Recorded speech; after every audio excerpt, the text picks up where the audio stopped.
That's another great example, by the way, of what makes these games so charming, is that it's a great mix of different gameplay mechanics, right? You have your exploration, you have your puzzle solving, and you have Hula Girl Stella. That would have been funnier if I could say her name. Hula Ghoul is the... Hula Ghoul! Hula Ghoul!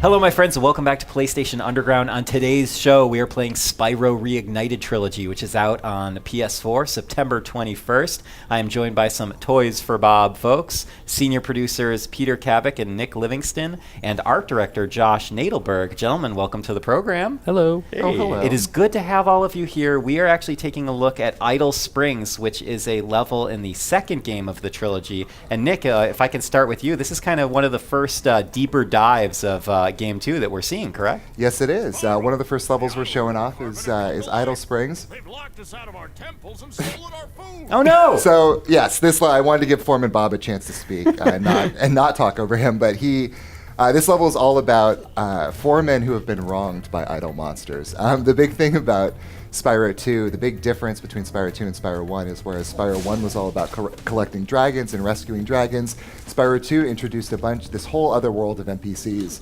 and mini games and challenges to explore and do. And, I want to know where that hammer came from, by the way. He the foreman snuck that into his pocket. You never know. The foremen are mysterious, and they will not share that with you. Some secrets will go to the grave of the foreman. That's true.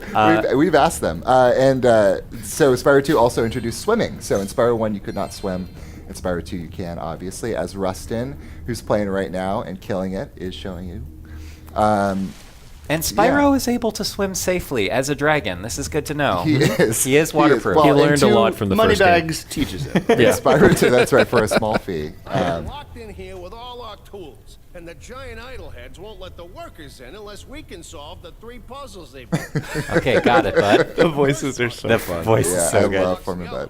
If you have trouble, come back and talk to me. Okay, bud. Yeah.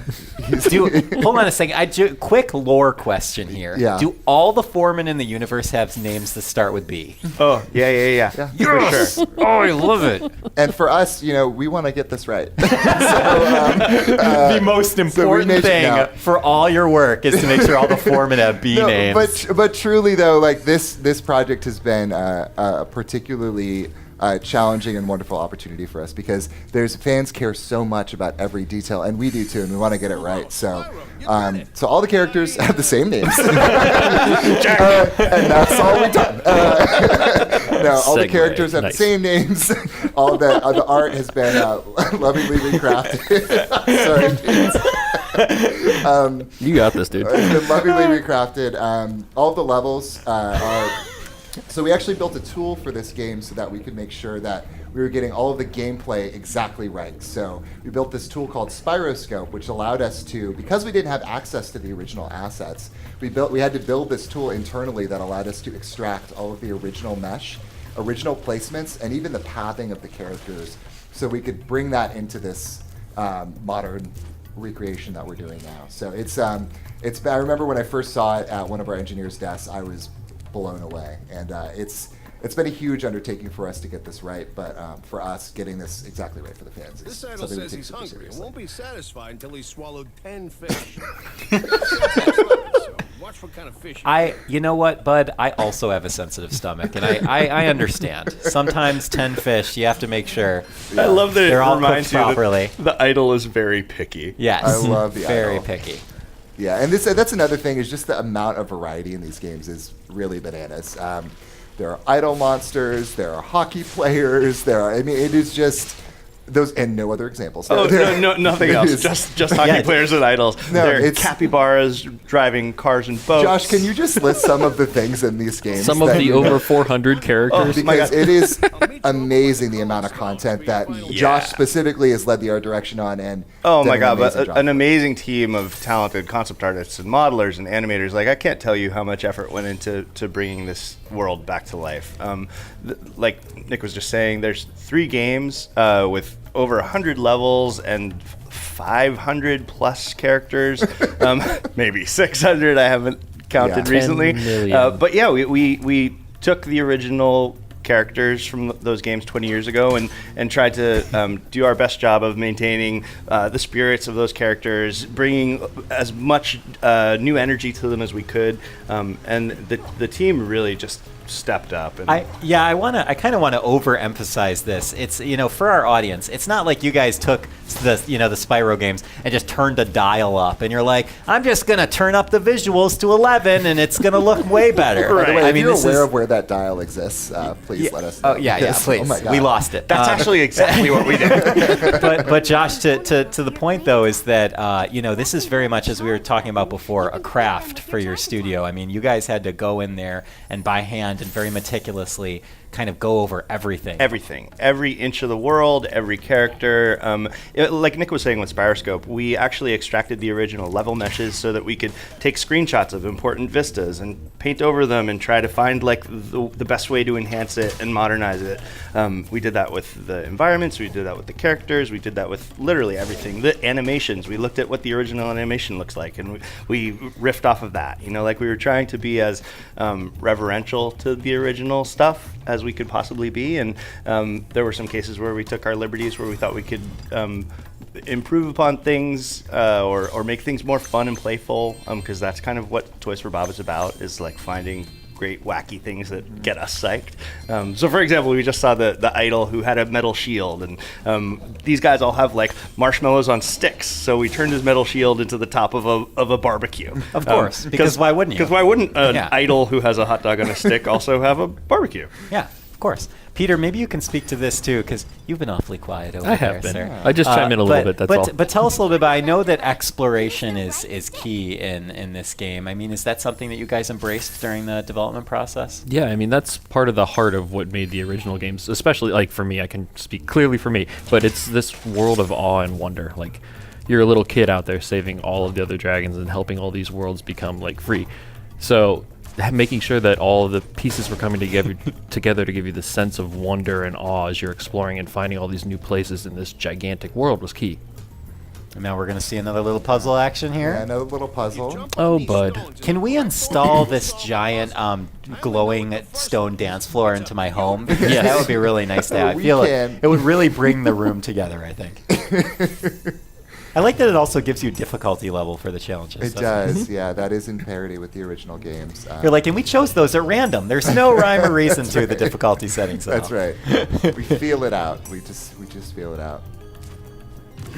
But yeah, so this game, I mean, just the amount of puzzles to solve and unique challenges. I mean, so all the levels have these like crazy unique challenges. And the original game, it was all about rescuing dragons. This is all about challenges. And the amount of NPCs too. There were so many different. I mean, we were talking about capybaras, foremen, Ice monsters. ice monsters. Yeah. Spoilers. Now I know there's ice monsters. There are ice Thanks, monsters. I'm guys. sorry. Ice builders, I'm sorry. Yeah, yeah, and the ice monsters are ghosts the entire time. So I'm sorry Oh. to spoil that for you as well. Wow.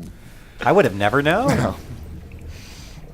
Yeah, it's just it's gorgeous, and it's just really cool to see something that has such a history and such a huge fandom kind of get the loving treatment from your studio that it deserves. So, Yeah, and thanks. we're just three dudes here, and but we are representing a huge group of incredibly talented people who work so hard on this and really Super really passionate care. about this. It's really important to us that we get this right. And So that's and why we you hope that comes have through. everyone's names are the same. That's exactly. That was the number one thing on the Number list. one. Yes, You didn't change the Spyro's name Arbitrarily. to Frank. that's right. Yeah. Frank the Dragon. No, it's not. Yeah, no, we Doesn't have the really- same ring to it. It doesn't. It doesn't. It was truly a labor of love. Like, everyone was just so excited when we found out we had the opportunity to make this game. And The hammer. This still gets me. I've seen It's the this mystery already, hammer, and yeah. it's so He's happy. good. And he's just bashing his head with it. I have to say, to Peter's point earlier about going through this world and having that sense of awe, and like moments like that are everywhere in this game. Like every level has that level of surprising thing that will make you laugh. And you're not just talking about, when you say this game, you're Yeah. not just talking about Spyro 2. I mean, you're talking about the whole The trilogy. entire Reignited Spyro Trilogy. 3, Spyro 1, all of them. They're the amount of work. This is a handcrafted effort.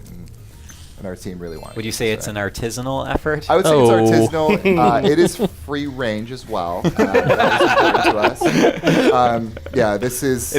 I'm happy to announce here on PlayStation Underground that Spyro Reignited Trilogy is organic Right. and farm to fork. No, this is Robotica video farm gaming. to table. Fully compostable. All right, we're nearing the end of the Yeah. demo too. We have yeah, a little this is one of my dancing favorite section. levels. Oh, yeah, this is the best part.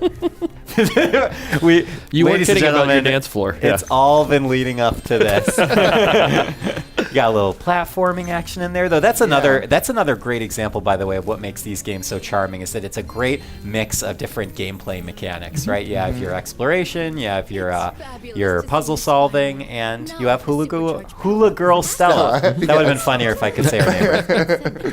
Hula Ghoul is the Hula Ghoul.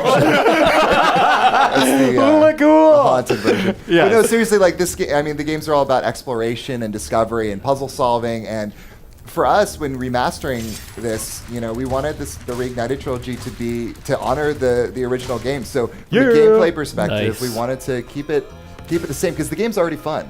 People love these games. So we wanted to find ways to modernize and improve things where we could. For example, we now have camera control on the right stick, and we made some choices to honor the originals, but they're amazing games already. I just cut Hula Girl Stella off. And No, that's okay because now we can celebrate with a dance routine. Oh yeah. Ladies and gentlemen, this has been an amazing look at Spyro Reignited. Spyro Reignited Trilogy is out September 21st on PS4. Peter, Nick, and Josh, thank you, gentlemen, all so much for joining me on the program. And until next time, this has been PlayStation Underground. We'll see you soon.